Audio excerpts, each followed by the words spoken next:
Unsay ano sa imong tulay? Unsa ka importante kung mahitabo ni? Ay, karon natagan ako katong samal ba kay lima ka oras ko magpaabot. Ila. Kuman. Sakyanan. Una di maligo ko di ara sa Islarita. Tagan ako. Oh, nya pila nya gawa sa traffic, grabe ang pila, hasang mahala no. Oh, bisa pag natay mo itagan natay kwarta, naka-budget pero kanang sayang, di ba nganong mobayad pamantangan na may libre. Libre ra gud ni pag ngano ni mahuman siya. Wala ito na pangutana. Siyempre na may mga mga istorya nga maotig mga batasan na Chinese. Kumusta man ang Chinese nga katrabaho? Ha? Mura rag pinaghapon no. Naapoy uban na uban maayo na poy dili. Makasinabot na to ako. Yang kapan man magkuan di man may kasinabot. Mao gyud pud no. Kasabot dagko. No, Kasi working ethics ang mga Pilipino kay namatay ugali nga tamad-tamad. Patay oras. Kumusta ang mga Chinese? Tilokay gid sila.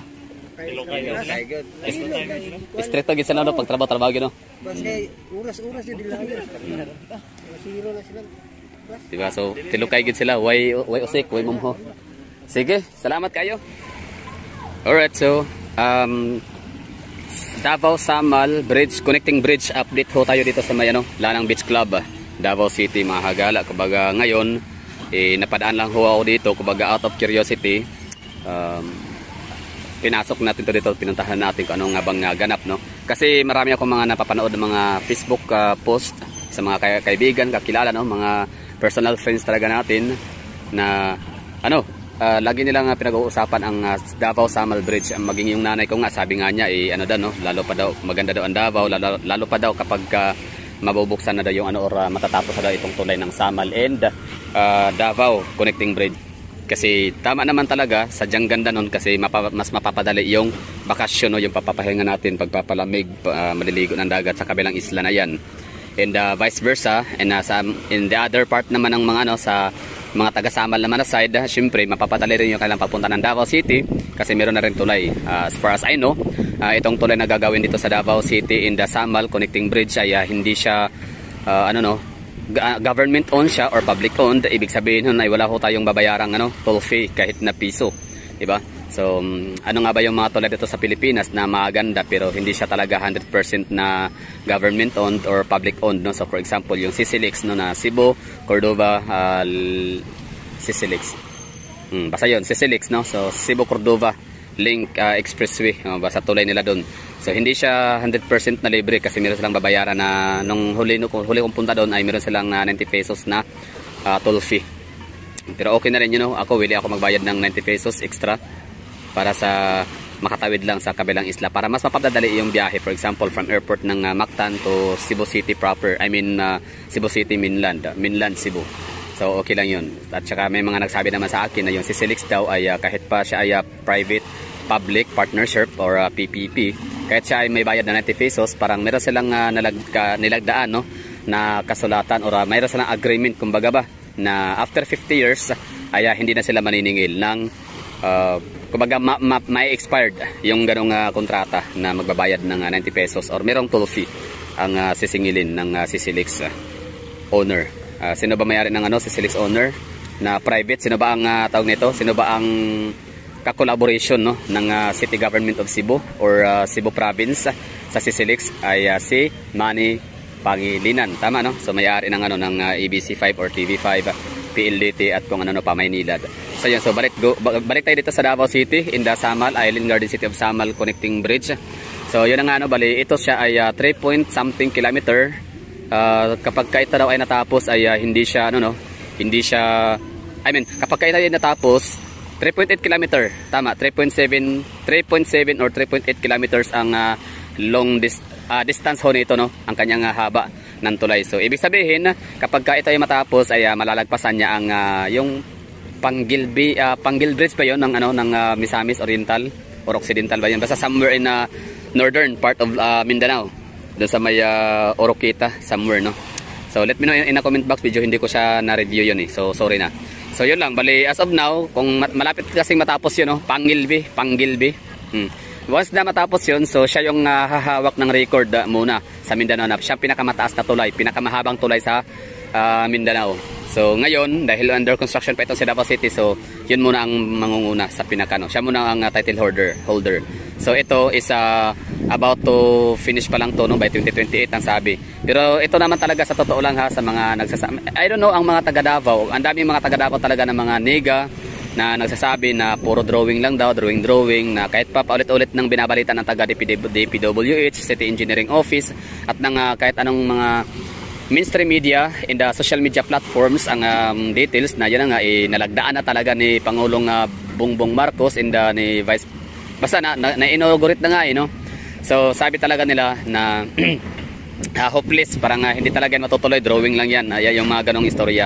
Pero nung huli kong punta dito, nung ako nag-update ako nitong area sa may Samal, sa landing area nila, sa landing point doon sa may, nung way back January this year no, 2021, sabi ho nung gwardiya, shout out sa gwardiya dyan sa may sa China Road and Bridge Corporation no, yung gwardiya sabi niya na masisimulan daw talaga, aarangkada daw talaga no, ang pagtatrabaho, yung construction by the last week of March or first week of April. So sure na daw talaga yun ang sabi, kasi kumbaga well prepared, kumbaga naka-ready na talaga lahat. So syempre ang mga gwardiya, syempre isa sila sa mga nagtatrabaho doon sa loob, so sila yung mayroong ideya no, kahit paano. So ang ilang istorya ani diri is permente ginaiswag, ginamove nila. So ang last din mo na dunggan is sa December na pod niya, sa namapit sa haron December naman. Wait lang, unsay rason kanang sa imo mga nadunggan ng mga chismis nga unsay rason nga nauswag-uswag siya? Nadunggan lang nadunggan, pwedeng mali, pwedeng tama. Ning babag na pod. So, okay. But na umman naman ang kasuwagan. Mo gani unta, murag okay naman. So, napo ko nadunggan nga niatras daw ang China. Ingon na ito translator ng Chinese. February na po daw. February next year. Tama, next year, February. Okay, so ang imong nadunggan. Pangutana kay mangutana mi sa phone. Pero kani siya, information ni siya nga wala gyud siya klaro nga information, wala ta nagpasangil, wala ta nagbot-buot, nadunggan lang po siya, di ba? So bot pasabot kung yun na nadunggan, pwede i-verify sa sarili, di ba? So we're not spreading fake news and lies, kumbaga mo adri kuan lang kanang nadunggan lang ni kuya, nadunggan po nako, di ba? Sa nabasa na ko sa comment section manggod sa mga YouTube vlog is kanang niatras sa ganang China contractor, ito kaniyo si China Bridge and Roads Corporation. Pero ada po sila nga pag once daw ang China mobutang og kanang barracks nila, di ba? Barag budiga pag once nga kana sila magbutang na og barracks o budiga para sa ilang mga materials para sa ilang project, bot pasabot dayon gid na. Di ba Sa imo nadunggan is katong nibabag ang si Rodriguez family. Pero murag nahuman ang kaso tapos nausab na pod December matuloy ang construction. So bot pasabot karon gyud pending gyud siya. Wala gyud trabaho. Kanang wala gyud trabaho bisag isa, wala. As in oo. Ano mga trabahante diri mga Pinoy? Na trabahante pero wala. Maintenance lang pero ina kanang gituloy gyud trabaho wala gyud. Wala pa nagkuha niyo temperature vlog. Tapos ingon atong Chinese nga translator nga December daw. Nya human nya karon mag-February na po daw. Bot pasabot at least balag ba dugay basta madayon. Ako wala naman tayong karapatan. Ako bagay hindi naman natin pwedeng i-invalidate ng mga feelings ng ating mga kababayan, lalo sa mga taga Davao, mga Davaoenyo na yan nga puro drawing lang, parang hopeless sila wala silang kumbaga hindi na sila naniniwala or else mahuhupya lang sila pero syempre ako sa sarili ko talaga convinced ako doon sa sinabi ng gwardiya na matutuloy talaga itong tulay.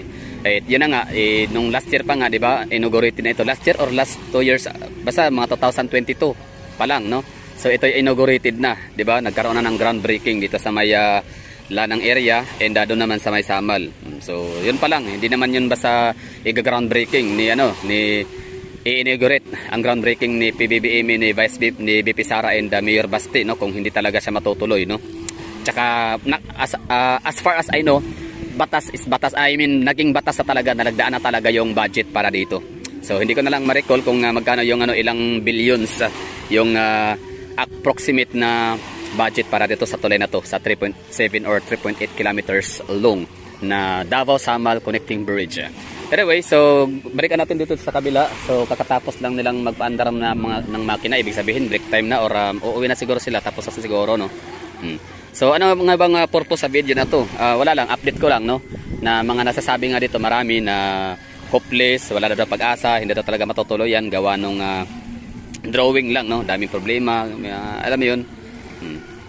Basta corruption, mga gano'n, no, pero ako 100% na 101%, no, gawin na natin 101% na confident talaga ako na matutuloy talaga to.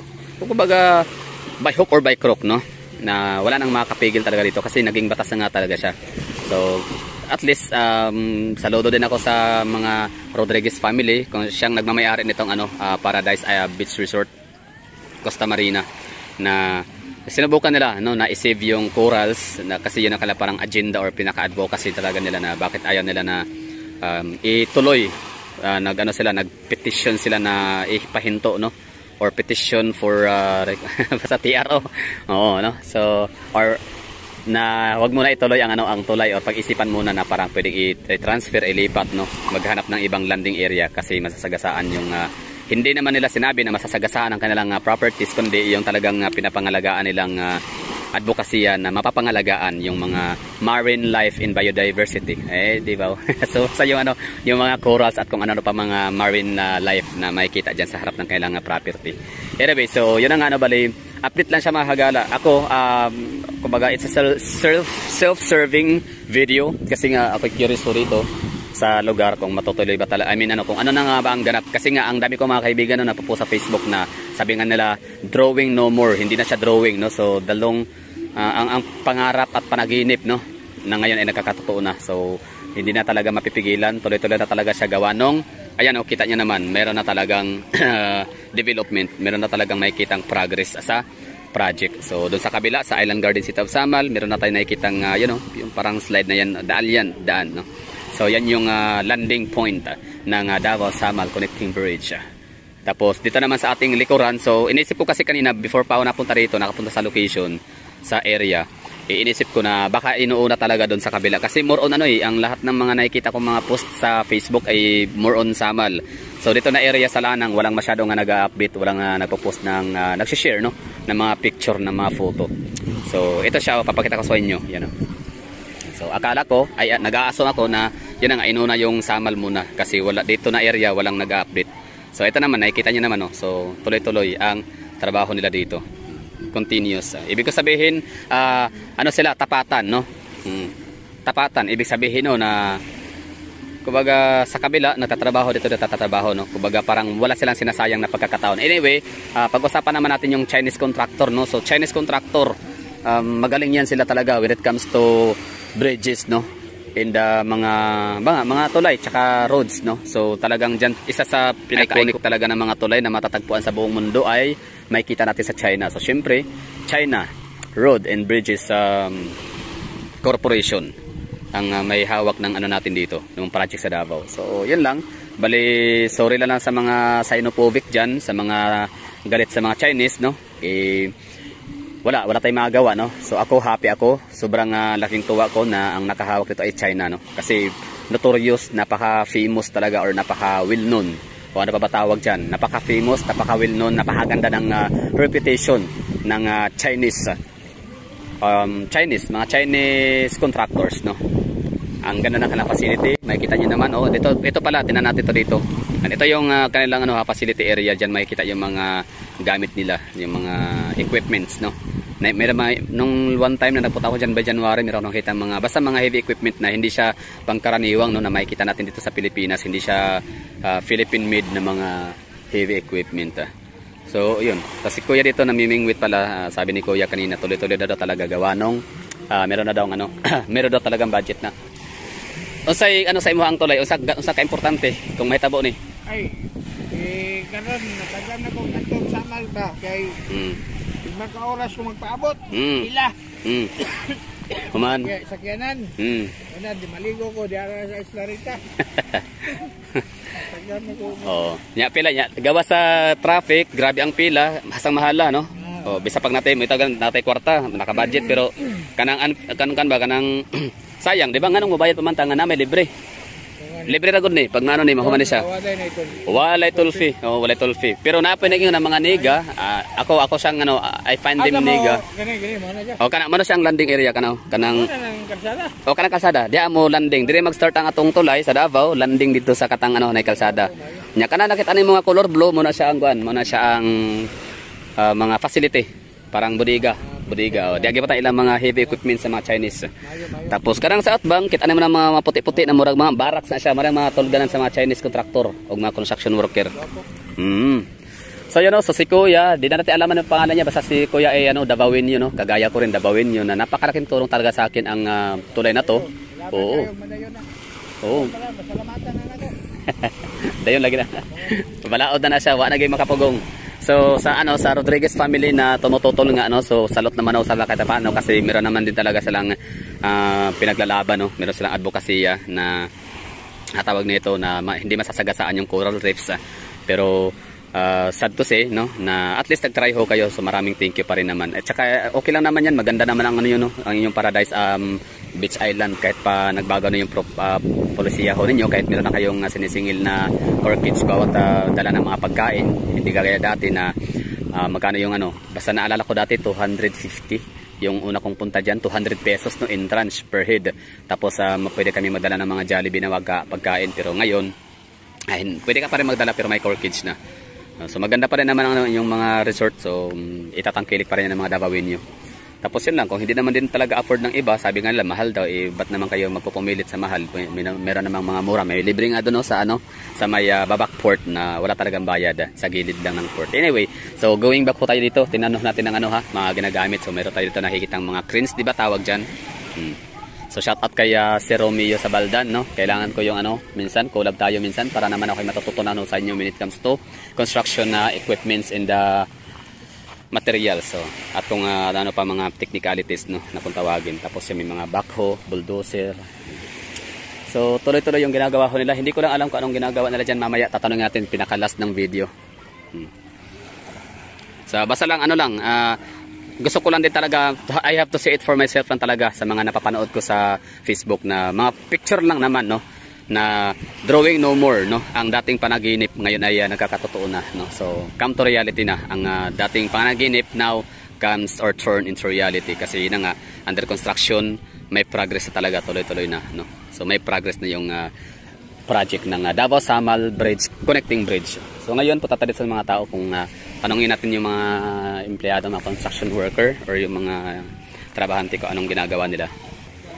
Okay, so you know, bali tinatanong natin yung mga construction worker dito, mga nagtatrabaho. Ang ginagawa ho pala nila ay nag-a-assemble ho sila ng crane para maglibing, no, para magtirik ng ano, ng 12 meters na viaduct.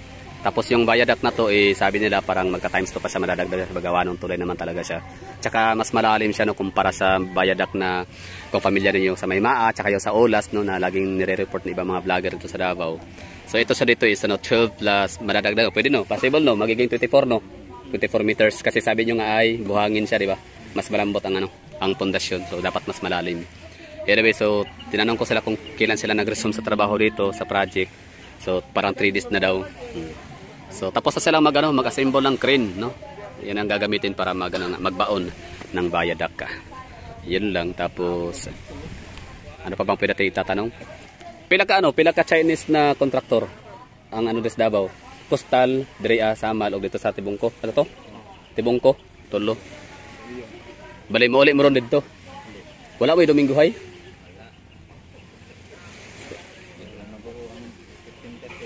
Maano kung ano. So wala Dominguhay, pero dili pod mo gatrabaho ka ng ano 24/7, dili pod. Oo. So alas 5 murag kuan mo ganina, overtime mo pila ka minuto. 6:30 pa yung out gid ay. Okay. Ya nag-start mo trabaho 6:30. So 12 hours gid, no. Ayun, no. So ano pa bang pwede ting i-retire na mga information dito? Yun lang, bali out of curiosity lang talaga, self-service na self-serving content. Yun nga, kumbaga out of curiosity, ano na nga ba ang ganap dito sa Davao Samal Connecting Bridge Project. Tapos ito sa may Lanang Beach Club. So yun nga, bali ulitin ko, construction sila or nag-assemble, no, ng train para gamitin nila pang baon ng viaduct.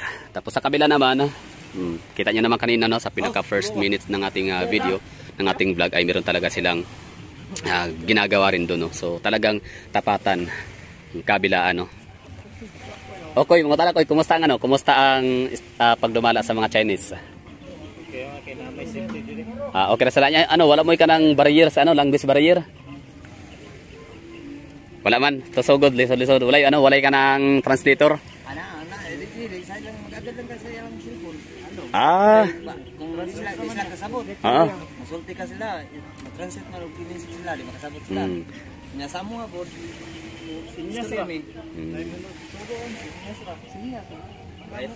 Mura po kag amang. No. Maanad sa sinya so kanang action lang gyud no. Kumbaga sign language. Read my lips no. Sige, salamat kuya. Okay, amping mo. Ayan so mga construction worker natin dito na hindi sila admin no, admin dalawa rin admin. Pero na yung mga Pinoy nga admin sila rekta. Naa gyud. Gikan gyud Manila. So kamo na mo? Kamo kay agency man mo no? Manpower. Ilas pag yun na pangutana, siyempre na may mga mga istorya nga mautig mga batasan ng Chinese. Kumusta man ang Chinese nga nakatrabaho? Mura rag pinaghapon no. Naapoy uban, nayo uban maayo na poy dili. Makasinabot na tuwag ko. Yang kapan man magkuan kay di man may kasinabot. Mao gid pud. Kasabot. Dagko. No, Say, working ethics ang mga Pilipino kay namatay ugali nga tamad-tamad, patay oras. Kumusta ang mga Chinese? Tilokay gid sila. Estreto gid sila no pag trabaho gid no. Kasi oras-oras yun lang. Zero na sila. Diba? So tilokay gid sila, way usik, way mumho. Sige, salamat kayo.